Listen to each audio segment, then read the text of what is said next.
Olá, meu caro aluno, seja bem-vindo à nossa primeira aula de farmacologia, aula esta que iremos falar da introdução da mesma. Daqui fala o professor Aldo Culpa Pedro, farmacêutico.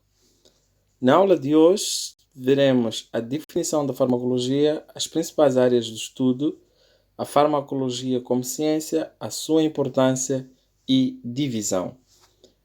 O que seria então farmacologia? A farmacologia é uma palavra de origem grega que significa fármaco, droga e logos, ciência. Esta é uma ciência que estuda as substâncias químicas que reagem com organismos vivos, resultando em dois efeitos. Temos, por um lado, o efeito tóxico e, por outro, o efeito benéfico. Como ciência, a farmacologia nasceu nos anos ou nos séculos XIX e ela abrange o campo da composição de medicamentos, das propriedades, das interações farmacológicas entre medicamentos, entre o medicamento e o organismo vivo, bem como as interações entre fármaco e alimento, a toxicologia, os efeitos desejáveis que podem ser usados no tratamento de várias doenças. A farmacologia, como ciência, ela engloba desde o conhecimento da história, a origem, as propriedades físico-químicas, a associação, os efeitos bioquímicos e fisiológicos, os mecanismos de absorção de fármacos, a biotransformação, a excreção dos fármacos. A farmacologia, como ciência, ela divide-se basicamente em três: a farmacologia geral, a farmacologia especial e a farmacologia clínica. A farmacologia geral estuda a farmacocinética e a farmacodinâmica. Na farmacologia especial temos farmacologia aplicada e na farmacologia clínica temos o estudo das substâncias utilizadas na profilaxia, diagnóstico e no tratamento de várias doenças. Na farmacologia geral, iremos falar da farmacocinética e farmacodinâmica.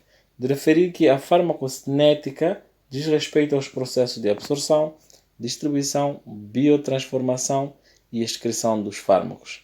Em suma, estaremos a falar aqui da ação do organismo perante a droga.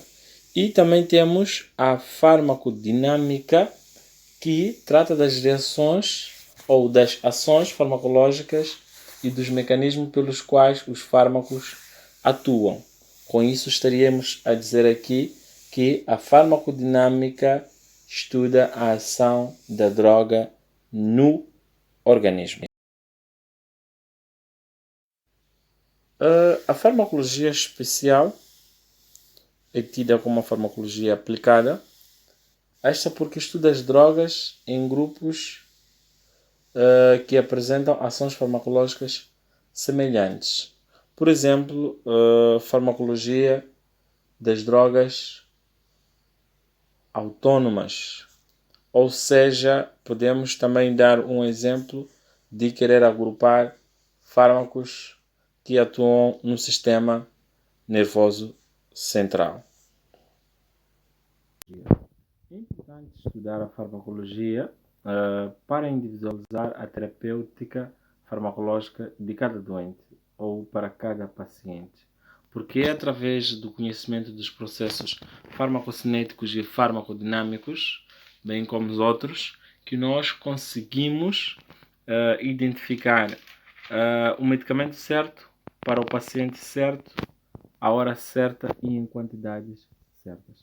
Também é importante porque através da farmacologia nós podemos compreender o mecanismo pelo qual várias substâncias químicas ou as drogas, quando administradas ao organismo humano, elas vão afetar, vão alterar o seu funcionamento. Também, através da farmacologia, podemos monitorar as medicações com um cardex terapêutico estreito. O Cardex nós usamos muito aqui na nossa realidade moçambicana, que é um documento que está lá nas nossas enfermarias para cada paciente. Nele contém a medicação a fazer, a hora a fazer e em que quantidades o paciente deve usar. Então, isso ajuda-nos a monitorar e a rastrear o trabalho realizado pelos médicos, bem como o cumprimento da administração de fármacos, porque quando os enfermeiros assim o fazem, eles acabam anotando nestes Cardex. Por último, é muito importante e é crucial o estudo da farmacologia para diminuir o risco de efeitos adversos e maximizar o máximo que pudermos a resposta farmacológica das medicações administradas, porque é exatamente este o nosso objetivo, que é ter maior resposta farmacológica e menos efeitos adversos quando se trata da administração de um produto em um indivíduo. Principais áreas de estudo da farmacologia. A farmacologia tem aqui duas áreas que distinguimos do lado esquerdo para com o lado direito, ok? Quanto a ações de produtos químicos, ou seja, certos fármacos. Esta dita com nesses dois grandes princípios ou grandes domínios, na qual temos do lado esquerdo a farmacologia e toxicologia médica. A farmacologia, bem como a toxicologia médica, elas visam compreender as ações de fármacos como produtos químicos em organismos vivos, ok? Sejam humanos, bem como em animais. A farmacocinética, falamos anteriormente, que ela vai lidar com a questão da absorção, a distribuição, a metabolização e a sua eliminação. Neste caso, nós temos um produto químico que é administrado ao paciente e este produto, quando se ligar aos tecidos-alvos pretendidos, ele vai produzir o efeito terapêutico desejado, com menos enfoque para questões de efeitos tóxicos. Mas, quando este mesmo produto se liga a tecidos não pretendidos, ele vai causar efeitos adversos ou efeitos tóxicos de forma acentuada. E nesta mesma vertente, quando assim se trata, temos a cadeia da farmacologia e toxicologia médica que estuda a toxicidade de alguns produtos.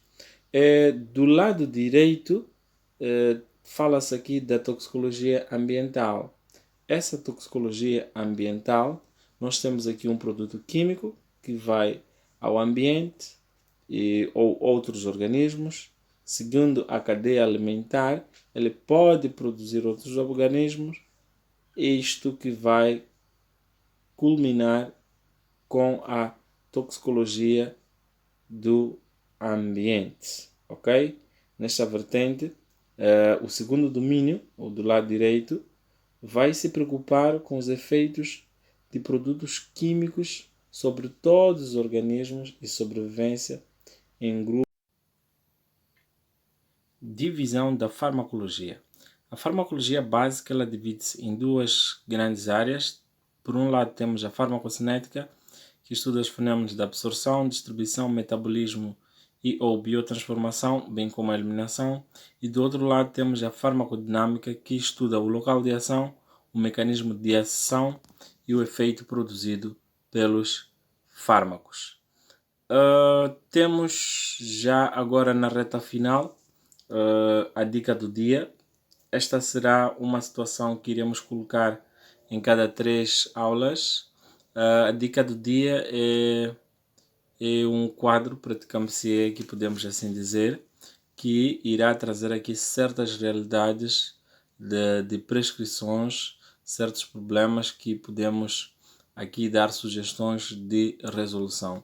Como nossa primeira aula, nós queremos aqui falar da questão da prescrição, porque farmacologia é tudo isso, saber diagnosticar, saber conhecer o movimento do fármaco pelo organismo, o que é que o organismo faz ao fármaco e demais.